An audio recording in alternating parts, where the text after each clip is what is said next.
Hi అండి. Welcome back to my channel Rohini vlogs. ఇదైతే day 3 video అండి. నిన్నైతే 76.5 ఉన్నాను. ఈరోజు కూడా 76.5 ఉన్నాను. సేమ్ వెయిటే ఉన్నాను. అస్సలు ఒక 100 గ్రాములు కూడా నేనైతే తగ్గలేదు. మార్నింగ్ అయితే నేను తేనె నిమ్మరసం వాటర్ అయితే తాగుతున్నాను. అందుకే గ్లాసుడు వాటర్ పెట్టుకుని అందులో నిమ్మకాయ అయితే పిండాను. అందులో కొంచెం తేనె కూడా వేసి 2 మిక్స్ చేసి అయితే తాగుతున్నాను. అందులో ఉన్న నిమ్మకాయ పిక్కలైతే తీసేయాలండి. నేనైతే ముందు తీయలేదు. తర్వాత అయితే తీసేసాను. తీసైతే తాగాను. ఇప్పుడైతే వాటర్ అయితే తాగుతాను, వేడి నీళ్ళు. ఏదైనా మనం తినాలి అంటే ఎంజాయ్ చేస్తూ అయితే తాగాలి. ఏం తిన్నా తాగినా. మార్నింగ్ బ్రేక్ఫాస్ట్కి అయితే బేసిన్ చీలా చేశాను. ఇది చాలా టేస్టీగా ఉంది. ముందుగా అయితే ఒక బౌల్ తీసుకుని అందులో ఉల్లిపాయలు, అల్లం ముక్కలు, తరువాత కరివేపాకు, చిన్నగా చాప్ చేసుకున్న గ్రేట్ చేసుకున్న క్యారెట్టు, పాలకూర కొంచెం, కొత్తిమీరి ఇవన్నీ చిన్న ముక్కలుగా కట్ చేసి వేసుకోవాలి. తర్వాత స్ప్రింగ్ ఆనియన్స్ ఉంటాయి కదా, అంటే ఉల్లికాడలు కూడా చిన్న ముక్కలుగా అయితే కట్ చేసి వేసుకోవాలి. వీటిలన్నిటిని అయితే చిన్నగా చాప్ చేసుకుని అందులో వేసుకుంటే మనకి ఎక్కువ వెజ్జీస్ అన్నవి మనకు వస్తాయి. ఇదిగోండి పాలకూర కూడా చిన్నగా కట్ చేసి అయితే వేసాను. అందులో కొంచెం పుట్నాల పప్పు పొడి ఉంటుంది కదా, మనం చట్నీ చేసుకుని చట్నీ పప్పు పొడి, అదైతే కొంచెం వేసాను. తర్వాత కొంచెం ధనియాలు, జీలకర్ర పొడి వేసాను. కారం కోసం అయితే రెడ్ చిల్లీ పౌడర్ వాడట్లేదు. పచ్చిమిరకాయలను అయితే మిక్సీ చేసి ఆ పేస్ట్ అయితే అందులో వేస్తున్నాను. 2 గెరిట్ల బేసన్ ఉంటుంది కదా, అంటే శనగపిండి, ఆ శనగపిండి వేసి కొంచెం నిమ్మరసం, సాల్టు మొత్తం అన్నీ వేసి బాగా మిక్స్ చేయాలి. అంటే ఒక ముద్దలా రావాలి.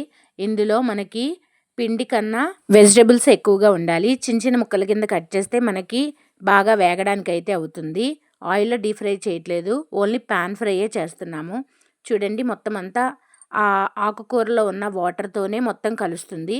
కావాలి అంటే కొంచెం వాటర్ వేసుకుని కలుపుకోవచ్చు, అంటే ఒక ముద్దలా రావాలి. తర్వాత ఒక పెనం తీసుకుని దాంట్లో అయితే వేడి చేయాలి. వేడి చేసిన తర్వాత ఆయిల్ అయితే రాసుకుని ఇందాక కలిపిన మిక్స్ ఉంది కదా, దాన్ని అయితే పెనం మీద అలా చిన్న అట్లాగే వేయాలి. అంటే పలచగా రాదు, కొంచెం దలసరిగానే వస్తుంది. ఇలా అయితే ఒకవైపు కాలిన తర్వాత రెండో వైపు కూడా కాల్చుకుని తింటే చాలా టేస్టీగా ఉంటుంది. ఇలా వెయిట్ లాస్ స్టార్ట్ చేసినప్పుడు ఎక్కువగా డీప్ ఫ్రైలు అవాయిడ్ చేస్తే మంచిది. ఇప్పుడు ఒక ప్లేట్లోకి తీసుకుని సర్వ్ చేసుకోవడమే. చట్నీ ప్లేస్లో చట్నీ తినకుండా పెరుగుతో నంచుకుని తింటే చాలా టేస్టీగా ఉంటుంది. ఇదే నా బ్రేక్ఫాస్ట్. మార్నింగ్ నేను తిన్నది ఇదే. మొన్న మార్కెట్కి వెళ్ళినప్పుడు గుమ్మడి గింజలుని సన్ఫ్లవర్ సీడ్స్ 2 తీసుకొచ్చాను.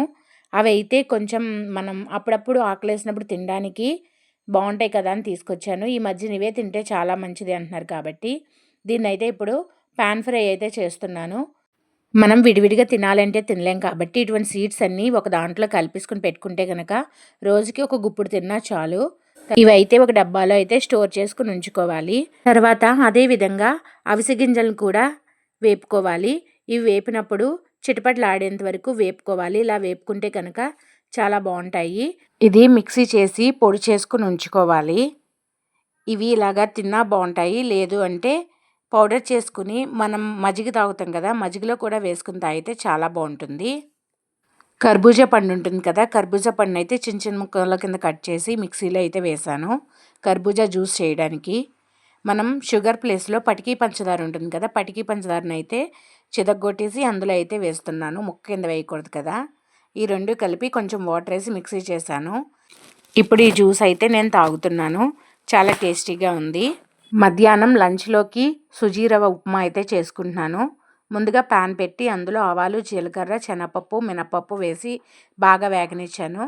తరువాత ఉల్లిపాయలు, పచ్చిమిరపకాయలు, టమాటాలు వేసి బాగా వేగనిచ్చాను. వేగిన తర్వాత వాటర్ అయితే వేసి కొంచెం సాల్ట్ వేసి మూత పెట్టి అలాగే ఉంచాను. ఇదిగో మరిగిపోయింది. ఇప్పుడైతే నూక వేసి బాగా అయితే కలుపుతున్నాను. ఇదంతా దగ్గర పడిన తర్వాత ఆపేసి మూత పెట్టేసి 2 నిమిషాలు ఉంచితే దగ్గరికి అయిపోతుంది. ఇదే నా లంచ్. ఇప్పుడు దాన్ని ఒక ప్లేట్లోకి అయితే తీసుకున్నాను. దాని కాంబినేషన్గా కర్డ్ అయితే నంచుకొని తింటే బాగుంటుంది కదా. ఇందులో పంచదార వేసుకొని తింటే కూడా చాలా బాగుంటుంది, కానీ షుగర్ అయితే అవాయిడ్ చేయాలి కదా. తర్వాత ఒక గ్లాసుడు మజ్జిగ అయితే తాగుతున్నాను. ఈవినింగ్ స్నాక్స్ కోసం కాబోలి శనగలు ఉంటాయి కదా, కాబోలి శనగలు అయితే నానబోసి ఉంచాను ఉదయము. తర్వాత కుక్కర్ పెట్టి ఉడకపెట్టేసాను. అందులోకి సన్నగా చాప్ చేసిన ఉల్లిపాయ ముక్కలు, 2 టమాటాలు కట్ చేశాను చిన్న చిన్న ముక్కల కింద. అందులోకి తగిన సాల్టు, కారము, నిమ్మరసము వేసి చాట్ మసాలా ఉంటుంది కదా, చాట్ మసాలా కూడా వేసుకుని పైనుంచి కొత్తిమీర కూడా వేసుకుని తింటే చాలా టేస్టీగా ఉంటుంది. ఒకసారి ఇలా ట్రై చేయండి, చాలా బాగుంటుంది. కడుపు అయితే ఫుల్ అయిపోతుంది. ఇదైతే టేస్ట్ అయితే చాలా బాగుంది. ఈ కప్పుతో అయితే కప్పుడు తిన్నాను. టేస్ట్ అయితే సూపర్గా ఉంది. ఇదే నా లాస్ట్ మీల్ కూడాని. ఈ వీడియో కనుక మీకు నచ్చితే ప్లీజ్ సబ్స్క్రైబ్ చేయండి.